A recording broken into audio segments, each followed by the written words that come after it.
Halo teman-teman, perkenalkan nama saya Fahrunisa Rizkarini. Kali ini saya akan menjelaskan salah satu penyakit yang sering terjadi pada sapi perah. Ayo, apa coba? Kali ini saya akan menjelaskan penyakit endometritis.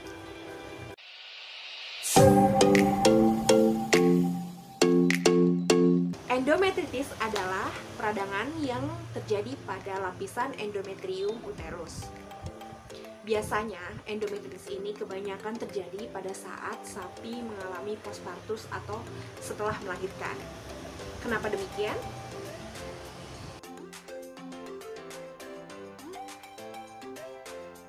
Nah, pada saat sapi melahirkan, maka akan mengeluarkan cairan yang disebut dengan lochia. Lochia itu adalah runtuhan sel darah epitel endometrium, pili-pili plasenta, serum darah, atau sel-sel cairan allantois yang tertinggal di dalam uterus setelah fetus dilahirkan.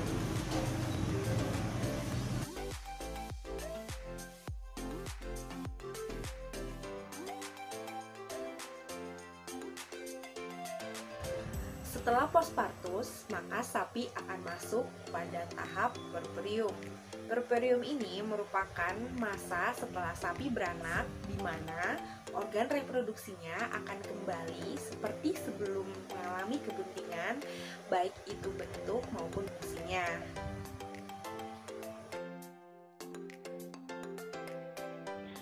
Perubahan-perubahan yang terjadi pada masa puerperium diantaranya adalah 1. Aktivitas siklus ovari yang kembali ke keadaan atau fungsi normal. Yang kedua adalah involusi uteri atau kembalinya uterus ke dalam bentuk dan ukuran yang normal. Dan yang keempat adalah eliminasi bakteri kontaminan.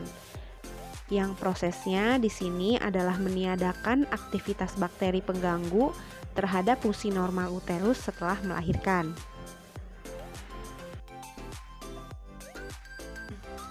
Lohia pada umumnya akan dikeluarkan dari saluran reproduksi pada awal minggu pertama postpartus. Namun, apabila involusi uterinya tertunda dan sampai jangka waktu yang lama sekitar 30 hari, maka lochia itu akan tertahan di dalam uterus sehingga uterus akan mengalami infeksi dan peradangan. Infeksi uterus ini salah satunya bisa terjadi endometritis. Nah, oleh karena itu, kenapa endometritis banyak terjadi pada saat masa postpartus? Uterus secara normal dilindungi oleh kontaminasi bakteri vulva, oleh sphincter vestibular dan serviks. Endometritis terjadi sebagai respon dari infeksi bakteri patogen, terutama terjadi melalui vagina yang menerobos ke serviks sehingga mengkontaminasi uterus. Namun, pada fase postpartus dan puerperium dapat sekali mudah terkontaminasi oleh mikroorganisme dari lingkungan melalui perineum yang relaksasi serta vulva dan serviks yang melebar.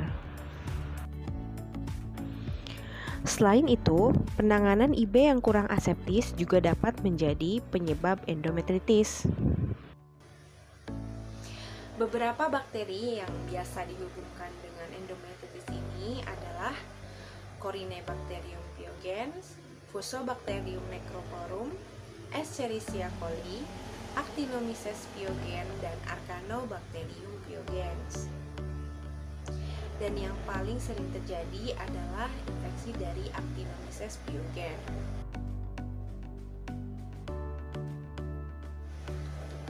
Sapi yang mengalami endometritis secara fisik terlihat normal, namun di sini gejala klinis yang sangat terlihat adalah keluarnya discharge dari vagina.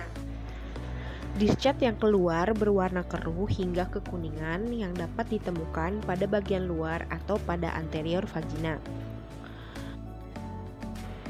Keparahan dari penyakit ini tergantung dari infeksi bakteri, daya tahan uterus, dan daya tahan yang dimiliki oleh sapi. Endometritis yang berjalan kronis maka akan menyebabkan piometra.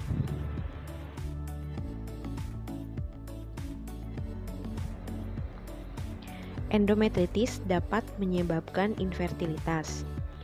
Kehadiran kontaminasi bakteri di uterus dapat mengganggu siklus hormonal dan dapat mengganggu pertumbuhan dan perkembangan folikel.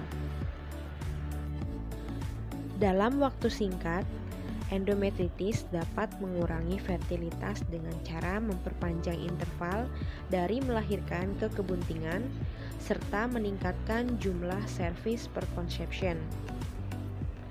Dalam waktu yang panjang, dapat mengakibatkan sterilitas sebagai akibat dari perubahan organ genital yang irreversibel.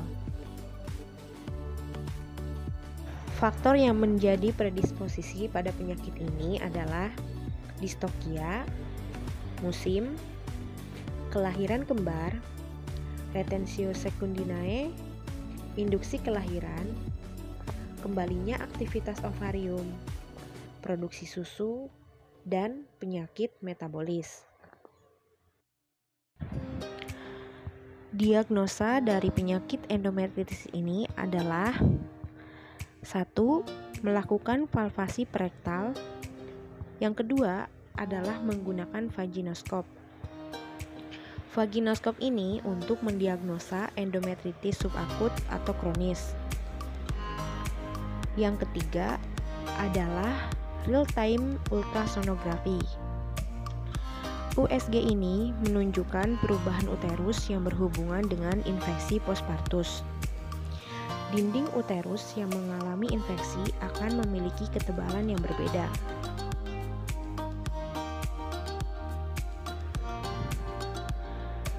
Yang keempat adalah kultur bakteri cairan intrauterin. Kultur bakteri ini dilakukan pada lingkungan aerob dan anaerob. Yang kelima adalah diagnosa dengan histologi sel atau jaringan. Neutrofil akan memberikan respon primer pada patogen bakteri sehingga dapat meningkatkan jumlah polimorfonuklear pada lumen uterus.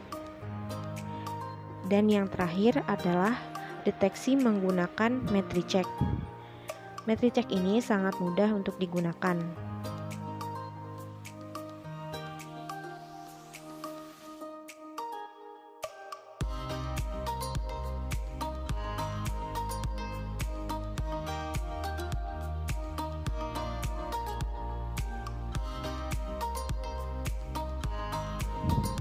Beberapa terapi yang dapat diberikan pada endometritis adalah terapi intrauterin, antibiotik sistemik, terapi suportif, dan terapi hormon.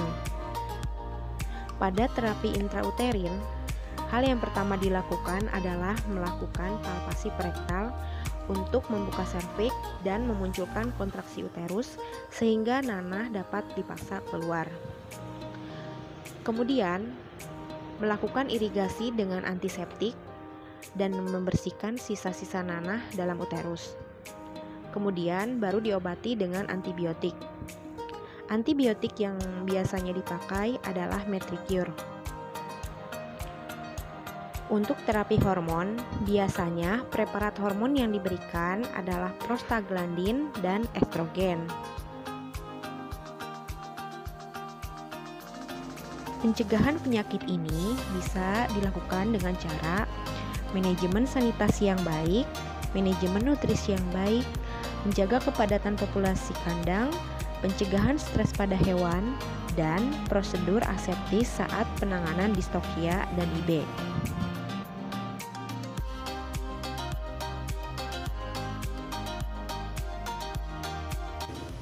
Manajemen kesehatan dan reproduksi yang baik akan menghasilkan produk pangan asal hewan yang baik pula.